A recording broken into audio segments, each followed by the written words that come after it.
The Jewish people may be a tiny minority, but we have a big reputation. Most of the world has never even met a Jew. After all, there's only 15 million of us, and yet everyone seems to have an opinion about the Jews. Sometimes, those opinions are positive. I love Jews. Other times, not so much. Jews will not replace us! But beyond the headlines and the stereotypes, who are the Jewish people? Here are 5 things you may not know.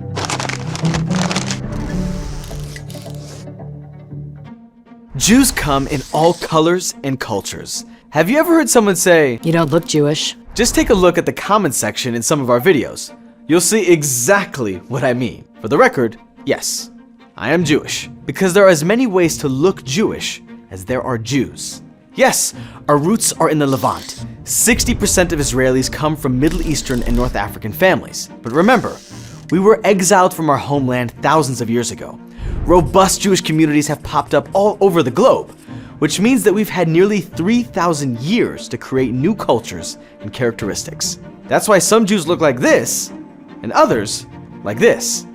Why our traditional clothes look different, even though we're all Jewish. And why Israeli Jews, specifically, are among the most diverse group of people you'll find. Think about it. 2,000 years ago, Jews were exiled from their home, eventually scattering to all corners of the globe. My ancestors spent generations in Spain, Guyana, Iraq, Poland, Germany, and Jerusalem. And that's just my family. But beginning in 1881, Jews began returning to Israel en masse. When Israel became a state in 1948, they were joined by even more Jews streaming into their ancestral homeland. Over the past 70 plus years, Jews from all over the world mingled and married and made babies. Today's average Jewish Israeli is a little bit of everything, and that diversity extends to our religious practices too, because you don't have to be religious to be Jewish, and there are a lot of ways to be religious. Judaism is a religion, but it's also an ethnic and cultural identity. If you're in the tribe, you're in the tribe, which means that this guy isn't any more Jewish than this guy. There's no such thing as more Jewish or less Jewish. Sure, we all practice our religion differently. Some of us don't even practice at all. But let's be clear. Rabbis and scholars have debated the best way to practice for centuries. The huge diversity of opinion and customs is actually baked into our culture. Stay tuned for more on that later. Still, we all agree on 2 things. 1, a Jew is a Jew, no matter how they observe or interpret the rules of Judaism. And 2, no one is static. Every day brings a new chance for us to deepen our relationship to our Jewish identity in whatever way we choose. Jewish education centers on questioning and debate. Ever heard the saying, 2 Jews, 3 opinions? Well, it's not just a cliche, it's built into our education system. The 2 foundational texts of our religion are the Torah and the Talmud. The Torah packs a 1-2 punch. It recounts our history, from the creation of the world to our arrival in the Promised Land. But it also lays out the rules of Judaism. Simple enough, right? Not so fast. Because the Talmud is where the rabbis debate and argue over Jewish law and practice. Like, what's the best way to practice? And are there any scenarios in which a specific law might not apply? Are there exceptions? Are there contingencies? Are there additional guidelines? It's basically a record of hundreds of years worth of arguments over the most minute points of religious observance. Everybody knows Jews are the best lawyers. In other words, questioning and debate are at the heart of our religious education. The Torah explicitly commands us to teach our children, and the rabbis gave us a roadmap for how to do it. They tell us to encourage our kids to ask questions, and if they don't ask or show curiosity, then you start asking. Model what it looks like to engage critically with an idea. Not just once, but every single day, deepening the conversation and the level of questioning as your kids grow in sophistication and maturity. Jewish students often study in dedicated pairs. That way, they have a partner in thought, in discussion, in argument. They're encouraged to pick apart the holes in each other's logic, to suggest alternate viewpoints or new angles, to be in conversation not just with each other, but with our texts. It's okay for us to disagree. In fact, it's a part of our tradition. Anyone can be a Jew. Judaism is an ethnic religion, meaning it's not meant to appeal to everyone. Instead, it's closely associated with a specific group of people, a specific culture, and a specific place. Unlike Christianity and Islam, modern Judaism does not seek converts. In fact, convert isn't even a great translation. In Hebrew, the word is ger, which is almost like naturalization. It's less about changing who you are and more about joining the Jewish people. And so what we call conversion is really a process of becoming a member of the tribe. For the past 2,000 years, we haven't focused on finding new members of the tribe. We don't believe that everyone needs to practice like we do or to be a part of our nation. Plus, between the long history of persecution and the even longer list of responsibilities, being a Jew isn't for everyone. But some people feel in their heart and soul that they are meant to be Jewish. So they find a rabbi to help them convert. The three major branches of Judaism, Orthodox, Conservative, and Reform, have different requirements for conversion, but the basics are all the same. First, you study. A lot.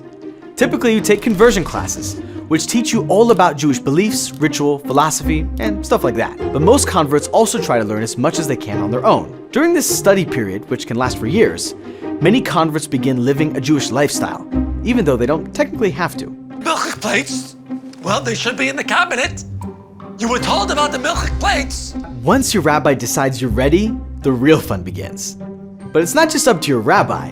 You also meet with a Beit Din, a rabbinical court, where a trio of observant and knowledgeable Jews basically quiz you. They're not trying to trip you up, but to evaluate your knowledge, your sincerity, and your willingness to live a Jewish lifestyle. But the real proof of your commitment comes during the circumcision. You are joking, right? No, I'm not kidding. If you're a male, you go through a circumcision. If you're already circumcised, you get a symbolic circumcision. Yeah, that's hardcore. Like I said, becoming a Jew isn't for everyone. Once the Beit Din is satisfied and you've healed up, you can move to the final step, the mikveh or ritual bath. There are a lot of rules around what constitutes a mikveh, so you can't just take a bath at home and consider yourself done. A convert enters the mikveh as a Gentile, says a blessing, and comes out of it a Jew, complete with the Hebrew name of their choice. The Torah explicitly commands us to treat converts with love and compassion. In fact, some of the greatest Jewish heroes were converts, including King David's great-grandmother. Doesn't matter who you were before your conversion. Once you're in the club, you're a member for life. Hebrews, Israelites, and Jews are all the same people. Sort of. The Jewish people have had a few different names over the centuries. The book of Genesis refers to our forefather Abraham as Avraham HaIvri, Abraham the Hebrew. Many scholars believe the term Ivri comes from the word Ever, which means the other side. God tells Abraham to leave his birthplace and head to Canaan, which is on the other side of the Euphrates River. Whatever its origin, Hebrews was generally how others referred to this group. But among the Hebrews, the preferred term was Israelite. That's the most common name used in the Bible. It's got some boss origins. Abraham's grandson Jacob wins a wrestling match with a mysterious angelic figure. Jacob comes out of the encounter with a new name, Israel. Translation? One who wrestles with God. His descendants are collectively Bnei Israel, the children of he who wrestled with God. But when did Israelites become Jews?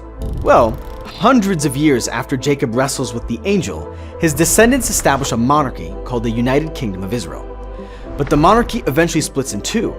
In the north is the Kingdom of Israel, made up of 10 tribes. In the south, the Kingdom of Judah. When the Kingdom of Israel is destroyed, many of its inhabitants are killed or hauled off into exile. Many of the Israelites who survived the destruction fled to the southern kingdom of Judah. Over time, this population of Judites or Judeans became known as Jews. That's where the name comes from! All Jews are family. It may sound corny, but it's true. The Jewish people are a family. The rabbis remind us that each of us is responsible for one another. We share in our tragedies and in our successes. We cringe when one of us does something terrible. We celebrate when one of us achieves something great. And we religiously read the early life section of Wikipedia to see if a famous person is one of us. We may not look like we have anything in common. We may not think we have anything in common. We may disagree with one another passionately. Just like families anywhere. Our strength is not in numbers, but in our deep connection to each other.